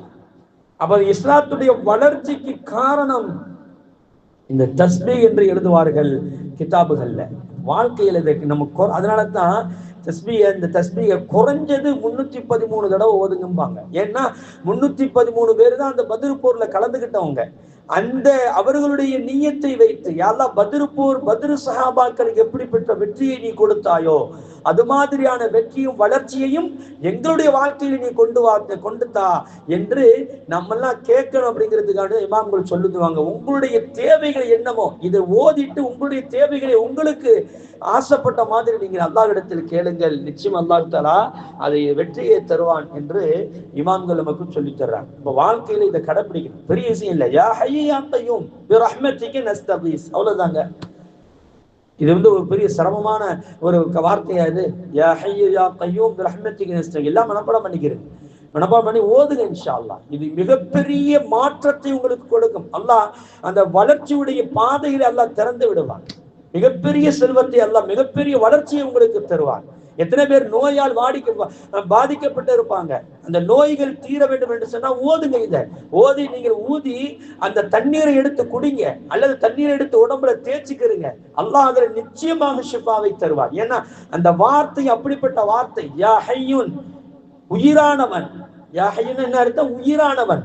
யா கய்யூம், நித்திய ஜீவ, என்றென்றும் நிலையாக இருக்கக்கூடியவன். அவன் எவ்வளவு அற்புதமான வார்த்தை. இந்த வார்த்தை இதான் இஸ்முல் ஆலம் என்று சொல்லுவாங்க சில இமாம்கள். இஸ்முல் ஆலம்னா மிக உயர்வான ஒரு இஸ்மு இருக்கிறது அல்லாஹ்வுடைய பெயர்ல. அந்த பெயர்ல இந்த பெயர் தான், இந்த 2 வார்த்தையும் தான் என்று சொல்லுவாங்க. அதிகமா நம்முடைய வாழ்க்கையில இது ஓதிக்கிட்டே இருக்கணும் இன்ஷா அல்லாஹ். ஓதலாமா? ஓதுங்க இன்ஷா அல்லாஹ். அப்ப ரசூலுல்லாஹி ஸல்லல்லாஹு அலைஹி வஸல்லம் அந்த கூடாரத்துக்கு போயிட்டு அங்க ஒரு துஆ செய்றாங்க. யா ஹய்யு யா கய்யூம் பிரஹ்மத்திக நஸ்தகீஸ் சொல்லிட்டு அழுது துஆ செஞ்சாங்க. என்ன துஆ தெரியுமா? அல்லாஹும்ம, யா அல்லாஹ், இன்னக இன் துஹ்லிக ஹாதிஹில் இஸாபா, நிச்சயமாக இந்த சிறிய படை, இஸாபான்னு சொன்னா சிறிய படை, இந்த மின் அஹ்லில் இஸ்லாம், இஸ்லாத்துடைய குடும்பத்திலிருந்து வந்திருக்கக்கூடிய இந்த சிறிய படை தோர்த்து போய்விட்டால், அழிக்கப்பட்டு விட்டால், ஃபலா துஅபது ஃபில் அர்தி அபதா, இனிமே இந்த பூமியில எந்த காலத்திலும் நீ வணங்கப்படுவதற்கு, ஃபலா துஅபது என்ன அர்த்தம், நீ வணங்கப்படுவதற்கு ஆளே இல்லாமல் போய்விடும் யா அல்லாஹ், அதனால இந்த படைக்கு நீ வெற்றியை கொடு என்று சொன்னாங்க. அழுகிறத பார்த்து ஹஜரத் அபூபக்கர் சித்திக் ரலியல்லாஹு அன்ஹு சொன்னாங்க, யா ரசூலல்லாஹ், நீங்க ஏன் பயப்படுறீங்க? அல்லாஹ் உங்களுடைய துஆவை ஏற்றுக்கோ, எந்திரிச்சு வாங்க அப்படின்னு சொல்லி உற்சாகமா சொன்னாங்க. சொன்ன உடனே ரசூலுல்லாஹி ஸல்லல்லாஹு அலைஹி வஸல்லம் சொன்னாங்க, எந்திரிங்க எந்திரிங்க, எல்லாரும் எல்லாம் கரெக்டா அவங்க சரியா இருங்க. ஜிப்ரீல் அலைஹிஸ்ஸலாம் அவர்கள் தன்னுடைய சொந்த குதிரையில் ஏறி போர்க்களத்திற்கு முன்னால வந்து நின்று விட்டார்கள். எல்லா போருக்கு தயாராகுங்க என்று ரசூலுல்லாஹி ஸல்லல்லாஹு அலைஹி வஸல்லம் அப்படியே சொன்ன உடனே சஹாபாக்கள் அப்படியே மெய் சிலுத்துட்டாங்க. ஜிப்ரீல் அலைஹிஸ்ஸலாம் வந்துட்டாங்களா அப்படின்ட்டு, வெற்றி நமக்குண்டு. ரசூலுல்லாஹி ஸல்லல்லாஹு அலைஹி வஸல்லம் விறுவிறுன்னு போனாங்க. போர்க்களத்துல போய் அப்படி ஒரு ரவுண்டு போட்டாங்க. ஒவ்வொரு ரவுண்டா போட்டாங்க. போட்டு சொன்னாங்க, இந்த இடத்தில் அபூஜஹலுடைய தலைவர்களும், இந்த இடத்தில் உமையாவுடைய தலைவர்களும், இந்த இடத்துல ஷைபாவுடைய தலைவர்களும். ஏன்னா எல்லா மக்காவுடைய தலைவர்களும் இந்த போர்க்களத்துல இருக்கிறாங்க. அபூலஹப் மட்டும் வரல. அபூலஹபுக்கு அந்த இடத்துல மிகப்பெரிய காய்ச்சல் ஏற்பட்டுருச்சு. அதனால தனக்கு பகரமாக தன்னிட்ட கடன் வாங்கி இருந்த ஒருத்தனை அனுப்பி வச்சாப்ல, நீ போர்க்களத்துக்கு போ, நீ உன்னுடைய கடனை நான் தள்ளுபடி செய்யறேன் அப்படின்னு சொல்லிட்டு தனக்கு சார்பாக கடன் வாங்கியிருந்த ஒருத்தனை பிடிச்சு அனுப்பி வச்சாப்ல. ஏன்னா அவரால் வர முடியல. அபூஜஹல் ஏத்துக்கிட்டாங்க. இப்ப எல்லா மக்காவுடைய தலைவர்கள் எல்லாரும் வந்துட்டாங்க, அபு சுஃபியானை தவிர. அபு சுஃபியான் மட்டும்தான் மக்காவுல இருக்கிறார். ஏன்னா அவர் மக்காவுக்கு எப்படி தப்பிச்சு போறாருன்னா கடல் மார்க்கமாக தப்பிச்சு போயிடுறாரு. அப்படி கடல் மார்க்கமாக தப்பிச்சு போன பிறகு ரசூலுல்லாஹி ஸல்லல்லாஹு அலைஹி வஸல்லத்துக்கு இந்த மாதிரி அபூஜஹல் வந்துட்டாரு, போருக்கு வந்துட்டாருன்ற உடனே இப்ப ஒரு ஆலோசனை பண்றாங்க. ரசூலுல்லாஹி ஸல்லல்லாஹு அலைஹி வஸல்லம் ஆலோசனை பண்றாங்க. ஆலோசனையில சொல்றாங்க, நம்ம இந்த மாதிரி நம்ம நினைச்சு வந்தது ஒண்ணு, இங்க நடக்க போறது ஒண்ணு. இப்ப நம்ம போர் செய்யணும். ஒரு நபி போருக்குன்னு வந்த பிறகு பின்வாங்கி போவது அது நபியுடைய அழகல்ல. அதனால நம்ம கண்டிப்பா போர் செஞ்சுதான் ஆகணும். அபூ சுஃபியான் கடல் மார்க்கமாக தப்பிச்சு போயிடுறாரு. இப்ப என்ன செய்யலாம் அப்படிங்கும் போது அபூபக்கர் சித்திக் ரலியல்லாஹு அன்ஹு எந்திரிச்சு சொன்னாங்க, யா ரசூலல்லாஹ், வாங்க நம்ம போர் செய்வோம் அப்படின்னு சொன்னாங்க. இல்ல உட்காருங்கன்றாங்க. ரெண்டாவது தடவை கேட்கிறாங்க. திடீர்னு எந்திரிச்சு என்ன செய்றாங்க, உமர் ரலியல்லாஹு அன்ஹு, யா ரசூலல்லாஹ், வாங்க நம்ம போருக்கு போவோம் அப்படிங்கிறாங்க. உட்காருங்கன்னு சொன்னாங்க. மூணாவதாக சொன்னாங்க, மிக்தாத் என்ற ஒரு சஹாபி எந்திரிச்சு சொன்னாங்க, யா ரசூலல்லாஹ், வாங்க நம்ம போருக்கு போவோம் அப்படின்னாங்க. இந்த மூணு பேருமே மக்காவிலிருந்து மதீனாவுக்கு ஹிஜ்ரத் செஞ்சு வந்தவங்க. ஏன்னா அவங்களுக்கு அந்த வெறி இருக்கத்தானே செய்யும். நம்மளை துரத்தி விட்டாங்கல்ல, நம்மளுடைய சொத்துக்கள் எல்லாம் அபகரிச்சுட்டாங்களே, இவங்களை எப்படி வெற்றி கொண்டுதான் ஆகணுங்கிற அந்த வெறித்த இருக்கத்தானே செய்யும். அந்த வேகத்துல இவங்க பேசுறாங்கன்னு சொல்லிட்டு அப்படி ரசூலுல்லாஹ் உட்கார வச்சுட்டாங்க. ஆனா ரசூலுல்லாஹ்வுடைய நோக்கம் என்ன தெரியுமா? அன்சாரிகள் என்ன சொல்றாங்க, மதீனாவாசிகள். ஏன்னா இந்த 313 பேர் இல்ல, 70 பேரு தான் மக்காவாசிகள். மீதி பாக்கி அத்தனை பேர்களும் மதீனாவாசிகள், அன்சாரி தோழர்கள். இதை புரிந்து கொண்ட சஅத் இப்னு முஆத் ரலியல்லாஹு அன்ஹு, அவங்க தான் மதீனாவாசிகளுக்கு தலைவர். அவங்க எந்திரிச்சாங்க, யா ரசூலல்லாஹ், நீங்க கேட்கிறத பார்த்தா எங்கள்கிட்ட கேட்கிற மாதிரி அல்லவா தெரிகிறது அப்படின்ட்டாங்க. யா ரசூலல்லாஹ், நாங்கள் பையத்தை செஞ்சிருக்கிறோம். எப்படின்னா பையத்து நிசான்னு சொல்லுவாங்க, அதுக்கு பேரு. அதாவது நீங்க மக்காவில இருக்கும்போது இந்த பையத்தை செஞ்சாங்க, உடன்படிக்கை செஞ்சாங்க. அப்போ அந்த சஅத் இப்னு ரலியல்லாஹு அன்ஹு முஆத் ரலியல்லாஹு என்ன சொன்னாங்கன்னா, எங்க ஊருக்கு நீங்க வாங்க, எங்க நாட்டில் இருக்கக்கூடிய பெண்களை எப்படி பாதுகாப்போமோ அது மாதிரி உங்களை நாங்கள் பாதுகாப்போம் சொல்லிட்டு அவங்க பையத்தை செஞ்சாங்க. அப்படிப்பட்ட அது மக்காவில் மதீனாவில் இருக்கும்போது தானே செய்ய முடியும். இப்ப ஊரை விட்டு வெளியே வந்தாச்சுல, இப்ப என்ன நிலைமை என்ன அப்படின்னு கேட்கும்போது, யா ரசூலல்லாஹ், நீங்கள் எங்களை பார்த்து கேட்கிற மாதிரி அல்லவா தெரிகிறது அப்படின்னு சொல்லிட்டு தான் ரசூலுல்லாஹி ஸல்லல்லாஹு அலைஹி வஸல்லம் சொன்ன உடனே ரசூலுல்லாஹ் சொன்னாங்க, ரசூலுல்லாஹ் பார்த்து அந்த சஅத் இப்னு முஆத் ரலியல்லாஹு அன்ஹு சொன்னாங்க, இதாங்க ரொம்ப அற்புதமான வார்த்தை. இந்த வார்த்தை தான் பத்ர் போருக்கு அடித்தளமாக இருக்கிறது. இவங்க சொன்ன வார்த்தை, யா ரசூலல்லாஹ், கத் ஆமன்னா பிக வ ஸத்தக்னாக, உங்களை கொண்டு நாங்கள் ஈமான் கொண்டு இருக்கிறோம், உங்களை நாங்கள் உண்மைப்படுத்தி இருக்கிறோம். நாங்கள் எப்படி உங்கள்கிட்ட பையத் செஞ்சோம் தெரியுமா? ஃபம்தி யா ரசூலல்லாஹ் லிமா அரத்த, நீங்க என்ன சொன்னாலும் நாங்க கேட்குவோம். இந்த கடல் இருக்குதா இல்லையா, இந்த கடலில் வாங்க, நம்ம எல்லாம் போய் மூழ்கி மௌத்தா போகும்னு நீங்க சொன்னாலும் நாங்கள் அதற்கு தயார். நாங்க எந்த மறுப்பும் செய்ய மாட்டோம். ஏன்னா உங்களை கொண்டு நாங்கள் ஈமான் கொண்டு இருக்கிறோம், உங்களை நாங்கள் உண்மைப்படுத்தி இருக்கிறோம். இதுதாங்க அற்புதமான வார்த்தை. இந்த வார்த்தை சொன்ன உடனே ரசூலுல்லாஹ்வுடைய முகம் அப்படியே மலர்ந்துருச்சு. ஒரு சாபி சொல்றாங்க, இந்த சஅத் இப்னு முஆத் ரலியல்லாஹு தஆலா சொன்ன போது நாயகத்துடைய முகத்துல அந்த ஒரு ஒரு ஒளிவு வந்துச்சு பாருங்க, ஒரு தெளிவு, சந்தோஷம். அதை என் கண்கூடால் நான் பார்த்தேன். அது அந்த சந்தோஷத்தை பார்த்து எனக்கு உலகமே கிடைக்கிறதை விட எனக்கு மிகப்பெரிய ஆனந்தமாக இருந்தது நாயகத்துடைய அந்த அந்த சந்தோஷம். அப்பதான் ரசூலுல்லாஹ் சொன்னாங்க, வாங்க போருக்கு போலாம் அப்படின்னு சொல்லி எல்லாரும் கூட்டிட்டு போயிட்டாங்க. இப்ப அணிவகுத்து நிக்கிறாங்க. ரசூலுல்லாஹி ஸல்லல்லாஹு அலைஹி வஸல்லம் போர்க்களத்துல வந்து நிக்கிறாங்க. போர்க்களத்துல நிக்க போகும்போது முதல்ல என்ன செய்வாங்க, போர்க்களம் நடக்க போகும்போது என்ன செய்வாங்கன்னு சொன்னா, ஃபர்ஸ்ட் ஒரு 2 பேர் 3 பேர் அனுப்பி வச்சு இப்போ சண்டை செய்ய வைப்பாங்க. அதுக்கப்புறம் தான் படைகள் எல்லாம் மோதும். அப்ப என்ன செஞ்சாங்க, முதல்ல ஒரு 3 சஹாபாக்கள், 3 பேருமே அன்சாரிகள், மதீனா வாசிகள், இவங்களை வந்து அனுப்பி வச்சாங்க. அப்ப அபூ ஜஹல் சொன்னா, முஹம்மதே, இவங்களுக்கு எங்களுக்கு எந்த சம்மதமும் கிடையாது. இவங்க வந்து மதீனாவாசிகள், இவங்கெல்லாம் போரே தெரியும். இவங்க போர்னா என்னது, ஏன்னா விவசாயம் செய்யக்கூடியவர்கள், இவர்களுக்கு போரை பத்தி எதுவுமே தெரியாது. எங்களுக்கு நோக்கம் வந்து மக்காவாசிகள், எங்களுடைய சொந்தக்காரர்கள், வரச்சொல் அவங்கள அப்படின்னா. உடனே ரசூலுல்லாஹ் சொன்னாங்க, அப்படியா, நீங்க 3 பேரும் உள்ள வாங்கன்னு சொல்லிட்டு ரசூலுல்லாஹி ஸல்லல்லாஹு அலைஹி வஸல்லம் அவர்கள் ஹஜ்ரத் அலி ரலியல்லாஹு தஆலா அன்ஹு, ஹஜ்ரத் ஹம்ஸா ரலியல்லாஹு தஆலா, இன்னொரு சஹாபி, 3 பேரையுமே சொந்தக்காரவங்க, எல்லாம் குறைஷி குலத்தை சார்ந்தவங்க, அவங்கள பிடிச்சி அனுப்பி வச்சாங்க. போர் செஞ்சுக்கிட்டு இருக்கும் போது ஒரு செகண்ட்ல அலி ரலியல்லாஹு தஆலா டக்குன்னு பாஞ்சு அவனுடைய கழுத்தை வெட்டிட்டாங்க. அதே மாதிரி ஹம்ஸா ரலியல்லாஹு தஆலா அவர்களும் வெட்டிட்டாங்க. இந்த 3வதா போனாங்க பாருங்க ஒரு சஹாபி, அவங்க லைட் அவங்க காலில் அடிபட்டு கொஞ்சம் கஷ்டப்பட்டுக்கிட்டு இருந்தாங்க.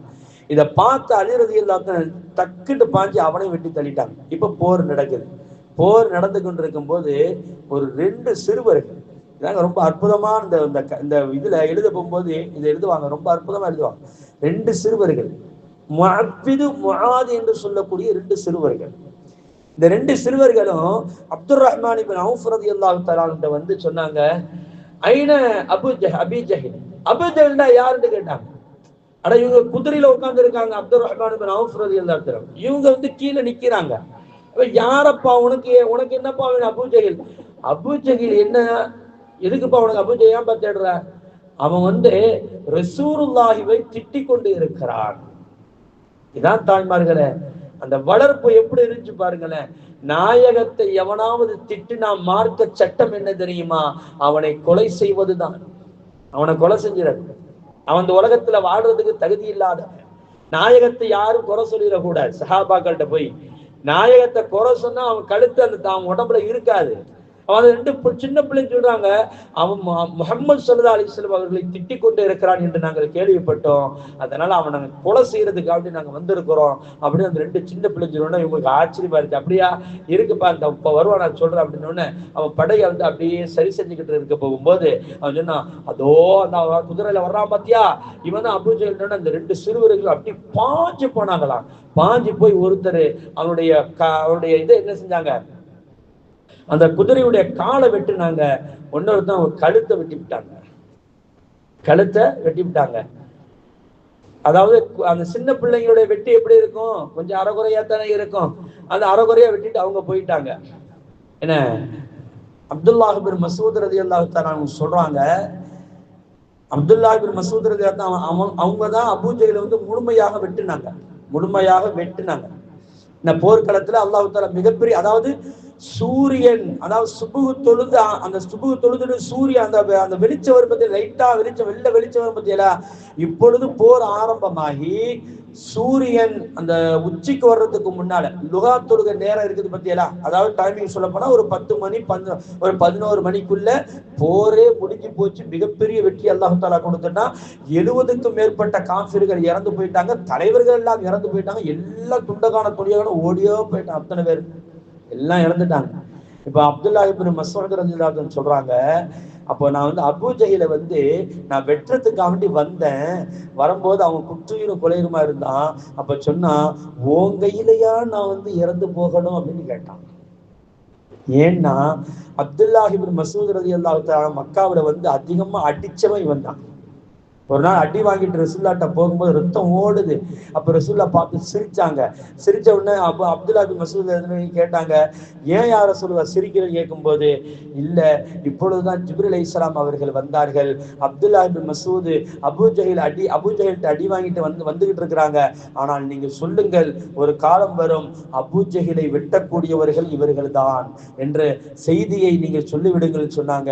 அதே மாதிரி நான் வெட்ட போனேன். அப்ப அபூ ஜஹல் சொன்னா, அப்பா அப்துல்லாகவே, என்னை வெற்ற கழுத்தை கொஞ்சம் கீழே இறக்கி விட்டு, ஏன்னா யாரெல்லாம் வெட்டப்பட்டிருக்காரு என்ற தலையை எண்ணி பார்க்கும் போது என் தலை கொஞ்சம் உயரமா இருக்கணும். அதை அடுக்கி வைப்பாங்கல்ல, யாருடைய தலையெல்லாம் வெட்டப்பட்டிருக்கு அந்த தலையில தூக்கி விட்டு அடுக்கி வைப்பாங்கல்ல, அந்த நேரத்துல ஏன் தலையை வைக்கும் போது என் தலை கொஞ்சம் அப்படி உயரமா இருக்கணும், அதனால நல்ல கீழ் நோக்கி என்னுடைய தலையை விட்டு அப்படின்ட்டு அபூ ஜஹல் சொன்னதாக அப்துல்லாஹ் பின் மஸ்ஊத் ரலியல்லாஹு சொல்லுவாங்க. மிகப்பெரிய ஒரு போராட்டத்திற்கு மத்தியில அல்லாஹ் ஜல்ல ஷானஹு தஆலா அந்த பத்ர் போர்ல மிகப்பெரிய வெற்றியை கொடுத்தான். அதன் மூலமாகத்தான் மிகப்பெரிய இஸ்லாமிய வளர்ச்சியே ஏற்பட்டது. மிகப்பெரிய வளர்ச்சி ஏற்பட்டது. அதுக்கு அடுத்த வருடமே உஹது போர் நடக்க ஆரம்பிச்சது. அதுல மிகப்பெரிய சேதங்கள் ஏற்பட்டு இன்ஷா அல்லாஹ் அதை ஒரு காலகட்டத்தில் நம்ம பேசுவோம். அல்லாஹு தஆலா மிகப்பெரிய வெற்றியை கொடுத்தது என்ன தெரியுமா? இந்த பிறை 17ல ரமதானுடைய காலத்துல, இன்னும் சொல்ல போனா நோன்பு வைத்துக்கிட்டு சஹாபாக்கள் போர் செஞ்சாங்க. இன்னைக்கு எத்தனை ஆம்பளைங்க நோன்பு வைக்கிறது இல்லை தெரியுமா? நம்ம சாதாரணமா நோன்பு வைக்கிறது இல்லை. உடம்பு சரியில்லைங்கிறாங்க, நோன்பு வச்சு வீட்டை படுத்து கிடந்தா என்ன நோன்பு கூடாண்டு யாரும் சொல்ல போறாங்களா? நோன்பு வைக்கிறது இல்லை, எல்லாத்தையும் நடந்து போக முடியுது, டீ கடையில உட்காந்து டீ குடிக்க முடியுது, கடைவாசல இருந்து சிகரெட்டு குடிக்க முடியுது, இதுக்கெல்லாம் முடியும். ஆனா நோன்பு வைக்க முடியாது. ஆனா சஹாபாக்கள் நோன்பு வைத்து கொண்டு போர் செஞ்சார்கள். அதனால தான் அல்லாஹ் என்ன சொன்னா, அவர்கள் நாடியதை செய்து கொள்ளட்டும், எப்படி வேண்டுமானாலும் இந்த உலகத்துல இருந்துக்கலாம். அது சஹாபாக்கள். இந்த 313 பேரும் எப்படி வேண்டுமானால் இந்த உலகத்தில் இருக்கலாம், எல்லா பாவங்களும் மன்னிக்கப்பட்டது என்று அல்லாஹு தஆலா குர்ஆன்ல அவர்களை பற்றி புகழ்ந்து சொல்லி தருகிறார். அந்த பத்ர் சஹாபாக்களுடைய நினைவு நமக்கு வர வேண்டும். அவர்கள் பொருட்டால் நீங்க கேளுங்க, அல்லாஹு தஆலா நிறைய நன்மைகளை தராங்க. எத்தனையோ முன்னோர்கள் அதை அனுபவிச்சிருக்கிறாங்க.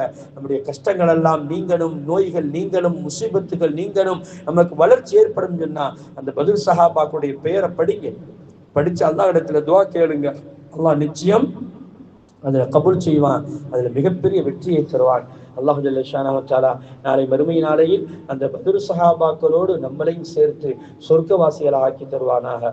வாஹிர் தஅவானா அல்ஹம்துலில்லாஹி ரப்பில் ஆலமீன். அஸ்ஸலாமு அலைக்கும் வரஹ்மத்துல்லாஹி தஆலா வபரகாத்துஹு. பிஸ்மில்லாஹிர் ரஹ்மானிர் ரஹீம். அல்ஹம்துலில்லாஹி ரப்பில் ஆலமீன். اللهم صل على سيدنا محمد النبي الأمي وعلى آله وصحبه وسلم تسليما. யா அல்லாஹ் கிருபையுள்ள ரஹ்மானே, எங்களின் பாவங்கள் அனைத்தையும் மன்னித்து அருள் புரிவாயாக. யா அல்லாஹ் எங்களுடைய பெற்றோர்கள், எங்களுடைய மனைவி மக்கள், உடன் பிறந்தவர்கள், சொந்த பந்தங்கள், இருக்கக்கூடியவர்கள், உலக இஸ்லாமியர்கள், எங்களுக்கு முன்னே சென்ற, எங்களுக்கு பின்னால் வரக்கூடிய அனைத்து இஸ்லாமியர்களுடைய பாவங்களையும் மன்னித்து அருள் புரிவாயாக. எங்களுடைய சந்ததிகளுடைய பாவங்களையும் மன்னித்து அருள் புரிவாயாக. யா அல்லாஹ் இந்த பத்ரீன்கள் பொருட்டால் எங்களை நீ மன்னித்து அருள் புரி. யா அல்லாஹ் இந்த பத்ரீன்களுக்கு எந்த அந்தஸ்தையும் கண்ணியத்தையும் உயர்வையும் எல்லாம் விசாலமான ஒரு வாழ்க்கையும் நீ கொடுத்தாயோ, அது மாதிரி எங்களுடைய வாழ்க்கையிலும் விசாலத்தை எங்களுக்கு தந்தர் புரிவாயாக, ஒரு கண்ணியத்தை தருவாயாக. யா அல்லாஹ் அவர்கள் எங்களுக்கு யா அல்லாஹ் நாங்கள் எங்களுடைய வாழ்நாளில் அவர்களை போன்று யா அல்லாஹ் அந்த மார்க்கத்தை உண்மையாக பின்பற்றக்கூடிய பாக்கியத்தை தா. யா அல்லாஹ் அந்த பத்ரீன்கள் எப்படி இந்த உலகத்தில் உனக்கு பொருத்தமான ஒரு வாழ்க்கையை வாழ்ந்தார்களோ, அதே மாதிரி நாங்களும் உனக்கு பொருத்தமான வாழ்க்கையை நாங்களும் எங்களுடைய சந்ததிகளும் வாழ்வதற்கு நீ தௌஃபீக் செய்ய. அல்லாஹ் எங்களுடைய சூழலை அல்லாஹ் எங்களுடைய மார்க்கத்திற்கு சாதகமான ஒரு சூழலை எங்களுக்கு ஏற்படுத்திட்டாயா அல்லாஹ். எங்களுடைய சந்ததிகளுக்கு அல்லாஹ் மார்க்கத்திலே தோதுவாக நடக்கக்கூடிய அந்த சூழலை உருவாக்கி கொடுத்தாயா அல்லாஹ். அல்லாஹ் எத்தனை இடங்களில் அல்லாஹ் மார்க்கத்தின் பிரகாரம் வாழ்வதற்கு மிக கடினமான சூழல்கள் ஏற்பட்டு கொண்டு இருக்கிறது நாயனே. அப்படிப்பட்ட நிலையிலிருந்து எங்களையும் எங்களுடைய சந்ததிகளை பாதுகாத்துக் கொள்ளிய நாயனே. அல்லாஹ் எங்களுடைய வாழ்க்கையில் அல்லாஹ் மார்க்கத்தை விட்டு நாங்கள் தூரம் போய்விடாமல் எங்களை பாதுகாத்துக் கொள்ளிய அல்லாஹ். மார்க்கத்துக்குள்ளேயே நாங்கள் வாழும் பாக்கியத்தை தாயா அல்லாஹ். எங்களுடைய ஆண் மக்களுக்கும் பெண் மக்களுக்கும் ஒழுக்கத்தை தாயா அல்லாஹ், கண்ணியத்தை தாயா அல்லாஹ், இஸ்லாத்துடைய பற்றை எங்களுக்கு தாயா அல்லாஹ், அல்லாஹ் குர்ஆன் ஓதக்கூடிய பாக்கியத்தை தாயா அல்லாஹ், அதிகமாக துஆக்கள் செய்யக்கூடிய பாக்கியத்தை தாயா அல்லாஹ், நோன்புகள் வைக்கக்கூடிய பாக்கியத்தை தாயா அல்லாஹ், எங்கள் குடும்பத்தில் இருக்கக்கூடிய கஷ்டங்கள், சோதனைகள், பில்லி சூரியன்கள், யா அல்லாஹ், கண் திருஷ்டிகள், முசீபத்துகள் அனைத்தையும் நீக்கி அருள்புரிய அல்லாஹ். யா அல்லாஹ், எங்கள் வெளிநாட்டில் இருக்கக்கூடிய அனைத்து மக்களுக்கும் நீ மிகப்பெரிய வெற்றியை கூடிய அல்லாஹ், மிகப்பெரிய சந்தோஷத்தை கூடிய அல்லாஹ். அந்த நாட்டில் கார்டு கிடைக்காதவர்களுக்கு கார்டை கூடிய அல்லாஹ், கேஸ் நடத்துபவர்களுக்கு கேஸிலிருந்து வெற்றியை கொடுத்து அல்லாஹ் அவர்களுக்கு அந்த நாட்டிலே முழு அங்கீகாரத்தோடு வாழும் அந்த பாக்கியத்தை கூடிய அல்லாஹ். நிம்மதியானவனே, எங்களுக்கு நிம்மதியை தாயா அல்லாஹ். பத்ரீன்கள் பொருட்டால் எங்களுக்கு நிம்மதியை தாயா அல்லாஹ். பத்ரீன்கள் பொருட்டால் எங்களுக்கு எல்லா விதமான நன்மைகளையும் எங்களுக்கு தாயா அல்லாஹ். மறுமையுடைய வாழ்க்கையில எங்களுக்கு பரக்கத் செய்ய அல்லாஹ். மறுமையில எங்களுக்கு எல்லா நன்மைகளையும் தாயா அல்லாஹ். இந்த உலகத்திலேயும் எல்லா நன்மைகளையும் தாயா அல்லாஹ். எல்லா எங்களுடைய பிள்ளைகளுக்கு யா அல்லாஹ் நல்ல ஜோடிகளை ஏற்படுத்தி தாயா அல்லாஹ். எங்களுடைய திருமணம் முடித்தவர்களுக்கு யா அல்லாஹ், எங்களுடைய பிள்ளை திருமணம் பிடித்தவர்களுக்கு யா அல்லாஹ் நல்ல குழந்தை பாக்கியத்தை கூடிய அல்லாஹ். எல்லா மக்களுக்கும் எல்லா நோயிலிருந்தும் நீ பாதுகாத்துக்கூடிய அல்லாஹ். இங்க கூடி இருக்கக்கூடியவர்கள் அனைவருக்கும் யா அல்லாஹ் நீ வரக்கத்து செய்ய அல்லாஹ். நோய் இல்லாத வாழ்க்கையை கூடிய அல்லாஹ், யால நிம்மதியான வாழ்க்கையை கூடிய அல்லாஹ், கஷ்டம் இல்லாத வாழ்க்கையை கூடிய அல்லாஹ். யா அல்லாஹ், இந்த குடும்பவாசிகளுக்கு யா அல்லாஹ் நிம்மதியை கூடிய அல்லாஹ். யால இறந்து போட்ட எங்களுடைய முன்னோர்கள் அனைவருக்கும் நீ வரக்கத்து செய்ய நாயனே, வரக்கத்து செய்ய நாயனே. அனைவர்களும் சொர்க்கவாசியாக ஆக வேண்டும் நாயனே, கபரிலே நிம்மதியாக தூங்க வேண்டும் நாயனே. யா அல்லாஹ் நீ அருள் செய்வாயாக. யா அல்லாஹ், இந்த துஆவை நீ அங்கீகரித்துக் கொள் யா அல்லாஹ். அல்லாஹும்ம தகப்பல் மின்னா துஆனா பிஹக்கி ரசூலில்லாஹி ஸல்லல்லாஹு அலைஹி வஸல்லம். அல்லாஹும்ம ரப்பனா ஆத்தினா ஃபித் துன்யா ஹஸனத்தன் வ ஃபில் ஆখিরাতি ஹஸனத்தன் வ கினா அஸாபன் நார். அல்லாஹும்ம ரப்பனா ரப்பி ரஹ்மஹுமா கமா ரப்பயானி ஸகீரா. யா ரப்பி பில் முஸ்தஃபா بلغ مقاصدنا واغفر لنا ما مضى واسمح لنا ما مضى يا واسع الكرم. صلى الله تعالى وسلم وبارك ورحمة على رسولك وخير خلقه سيدنا محمد وآله وصحبه أجمعين. آمين آمين آمين. سبحان ربك رب العزة عما يصفون وسلام على المرسلين والحمد لله رب العالمين. வலைக்கும் வரஹ்மத்துல்லாஹி வபரகாத்துஹு. கடந்த சில நாட்களுக்கு முன்பாக இந்த குழிவெட்டும் தொழிலாளர்கள் குறித்து ஒரு காணொலியை வந்து நம்ம பதிவிட்டிருந்தோம். அதை பார்த்துட்டு நிறைய மக்கள் வந்து உதவி செஞ்சுட்டு இருந்தாங்க. இந்த நேரத்தில் ஒரு விஷயத்தை நாங்கள் பதிவு செய்கிறேன். அந்த காணொலியை சில சமூக விரோதிகள் அவங்களுடைய QR கோடை வச்சு வசூல் பண்ணிட்டு இருக்காங்க அப்படின்ற ஒரு தகவல் நமக்கு வந்திருக்குது.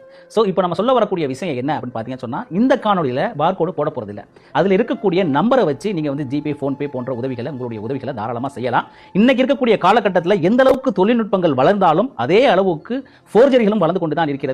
இவர்களுடைய உழைப்பை மற்றவர்கள் சுரண்டி தின்னும் ஒரு போக்கு சமீப காலமாக நடந்து கொண்டிருக்கிறது. எனவே இந்த காணொலியை பார்க்கக்கூடிய நபர்கள் இதனை அதிகமாக ஷேர் செய்து, பழைய காணொலியை மிஞ்சும் அளவுக்கு ஷேர் செய்து, இவர்களுக்கு கிடைக்க வேண்டிய பொருளாதார உதவிகளை கிடைக்கும்படி செய்ய வேண்டும் என்பதுதான் இந்த காணொலியுடைய நோக்கம். ஏன்னா அந்த பார்த்தீங்கன்னு சொன்னா எந்த அளவுக்கு தொழில்நுட்பங்கள் வளர்ந்திருக்குங்கிறத இந்த ஒரு சின்ன ஒரு விஷயத்தில் சொல்லிடுறேன். QR கோடை வந்து நாங்கள் வந்து இதில் தவறுதலாக போட்டுட்டோம். அந்த QR கோடை எடுத்துட்டு யாரோ ஒரு ஃபோர்ஜரி நபர் அவருடைய QR கோடை வச்சு அதை வந்து வைரல் பண்ணியிருக்கிறார். ஸோ அந்த மாதிரியான ஃபோர்ஜரிகள் இனி நடக்காத அளவுக்கு இதில் வந்து பார்கோடு போடலை, QR கோடு போடலை. எனவே தயவு செய்து இந்த காணொலியை பார்க்கக்கூடிய நபர்கள் இதை அதிகமாக ஷேர் செய்து இவர்களுக்கு உதவிடுமாறு அன்போடு கேட்டுக்கொள்கிறோம். அஸ்ஸலாமு அலைக்கும் வரஹ்மத்துல்லாஹி வபரகாத்துஹு.